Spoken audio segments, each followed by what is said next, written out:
Welcome friends. Today we will learn about the classification of signals. For classifying signals, first of all we should know what is signal. A signal is any time varying physical phenomenon that can convey information. Basically signal is information which will propagate from one place to other place. Some examples of signals are human voice, electrocardiogram signals, sign language, videos, etc. There are several classification of signals such as continuous time signal, discrete time signal, and digital signal. Random signals and non-random signals are available in most books. First of all, what is continuous time signal? A continuous time signal is a signal that can be defined at every instant of time. A continuous time signal contains values for all real numbers along the x-axis. It is denoted as xt, and figure 1 is used to show the continuous time signal. In this graph or in this figure, we can see that we have amplitude values for all values of time instants. Means if we plot this graph, we can see that it is continuous from first value to last value.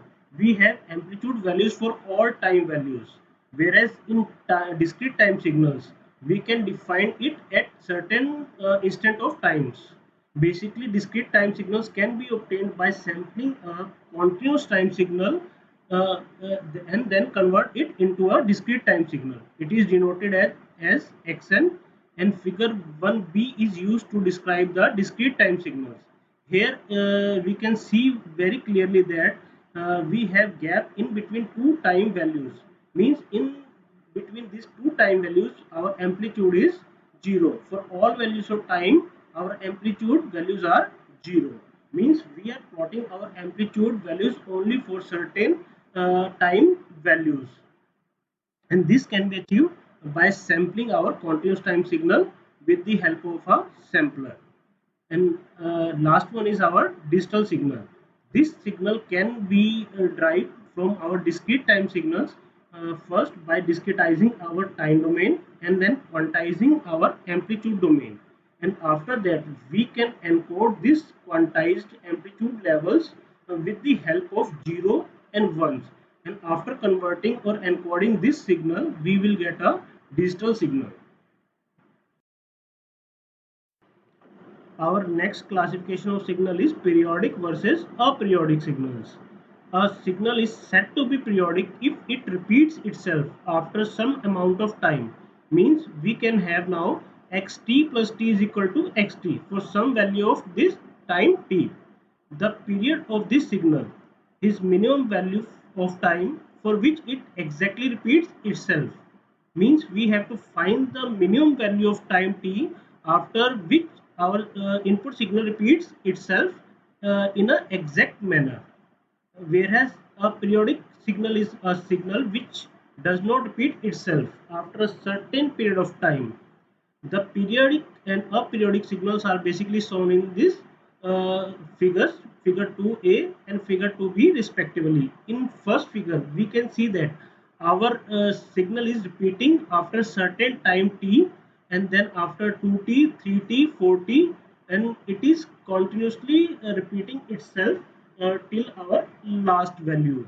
We can very easily find the minimum value of period t from our first spike of signal, whereas in this second aperiodic signal we can see that our amplitude value is 0 from minus zero point 0.1 time to till uh, near about 0, and then it is increasing and decreasing, and after our amplitude is again 0. We have only certain amplitude values in a certain time domain, otherwise all other values are 0. And next classification of signal is random versus deterministic signals. A random signal cannot be described by any mathematical function, whereas a deterministic signal is one that can be described or defined by any mathematical formula or by any defined set of rules. A common example of random signal is noise. We cannot define this signal in a definite manner. A random signal and Deterministic signals are basically shown in figure 3.1, 3.A and 3.B respectively. In first uh, in first figure we can show that our amplitudes are randomly distributed. We cannot define the next value of our amplitude as it is random or stochastic in nature. Whereas in second figure we can see that we can define each and every value of amplitude by a mathematical formula. This signal is basically a repeated pulse signal. Next is causal, non-causal and anti-causal signals. Signal whose amplitude for all negative time values are zero are called causal signals, whereas a signal whose amplitude for all positive values are zero are called anti-causal signals. A non-causal signal is one that has non-zero values in both positive and negative time. Causal, non-causal and anti-causal signals are shown in figure given below. In first figure, we can clearly see that the amplitude values for all time values from minus infinity to 0 are 0. We have signal amplitude values only for time values from 0 to positive infinity. Whereas in this third figure, we can see that our amplitude values are 0 from time t is equal to 0 to positive infinity. We have amplitude values only for negative time values from minus infinity to less than 0.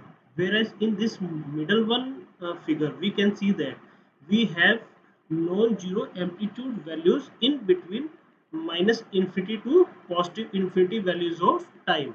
Means if we have any non-zero value in this negative time domain, we can say that it is a non-causal signal. Basically, non-causal signal is a not causal signal.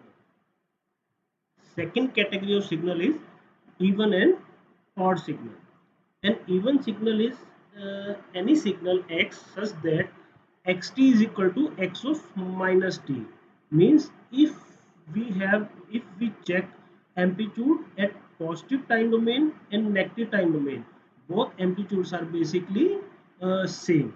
On the other hand, an odd signal is a signal x for which xt is equal to minus of x of minus t. Means if we take negative time domain and we have to compare our amplitude at this both time domains, we can see that our amplitude is changing its value. It is now negative in negative time domain. Even signals are symmetric around the vertical axis so that they can easily spotted. Any signal xt means if we are feeding any signal xt, it can be expressed in terms of sum of its even and odd parts such that xt is equal to xet, which is even part of signal, plus xot, which is odd part of our signal. Or we can say that every signal is composed of addition of even part and odd part of a signal. The even and odd parts of a signal xt are or can be defined as xet is equal to xt plus x minus t divided by 2. Means positive value of a signal in positive time domain plus amplitude in negative time domain. अगर हम दोनों को if we add both of these signals and divide by 2, we will get a even signal. Whereas to get our odd signal, we have to subtract these two amplitude values in positive time domain and negative time domain, and we have to simply divide it by a factor 2. Here xt denotes the even part and x naught t denotes the odd part of a signal. We can clearly show these two signals in this figure 5a and 5b. We can clearly see that odd signal resembles to a sine signal. It is antisymmetric about our y-axis. Means if we compare any signal with sine wave, it will be a odd signal. Whereas if we compare any signal with a cos signal or a symmetric signal around a y-axis, means it is a even signal. Real versus complex signals. For a given value of independent variables, the value of xt can be either real or complex. A real signal takes its values in the set of real numbers, that is, xt belongs to real set of numbers, whereas a complex signal takes its values in the set of complex numbers, that is, xt now belongs to a complex plane. Complex signals are usually used in communications to model signals that convey amplitude and phase information. Like complex numbers, complex signals can be represented by two real signals. These two real signals can be either the real and imaginary part of, or the absolute value of signal and phase. The complex signal xt is defined as a multiplied by e to power j omega t, where a is greater than 0. Here we can see that omega is our angular frequency in radian per second, which is equal to 2 pi f, where f is our cyclic frequency in hertz, kilohertz, or in megahertz.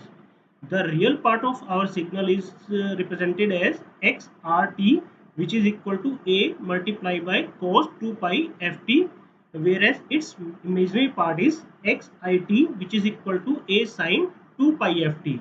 Here in this two figure we can see that our real part is represented by a cos signal and our imaginary part is represented by a sine signal. We can define our signal xt with the help of this imaginary and real part. Uh, for that we can take mode of our xt, which is equal to square of real part plus square of imaginary part total under the root. And second phase of xt we can define as omega t. If we plot these two values, magnitude with respect to time, in first graph we are plotting our magnitude xt, means mode of xt we are plotting with respect to time t. This type of plot is called magnitude plot. Whereas in second b part we are plotting angle xt, phase of our signal with respect to time t. This type of plot is called basically phase plot of a complex signal. The most important classification of signal is energy versus power signals. Suppose if Vt and It are respectively the voltage and current across a resistor with resistance R is equal to 1 ohm, then the instantaneous power is defined as Pt equal to Vt multiplied by It, which is equal to 1 by R multiplied by V square T, or simply V square T after putting R is equal to 1 ohm. The average energy expended over a time interval from T1 to T2 means this interval is defined as a periodic time of a signal T. Then Ex is equal to 1 by T integration starting from T1 to T2 Pt multiplied by dt is equal to 1 by T for a one time period from T1 to T2 integration of V square T dt.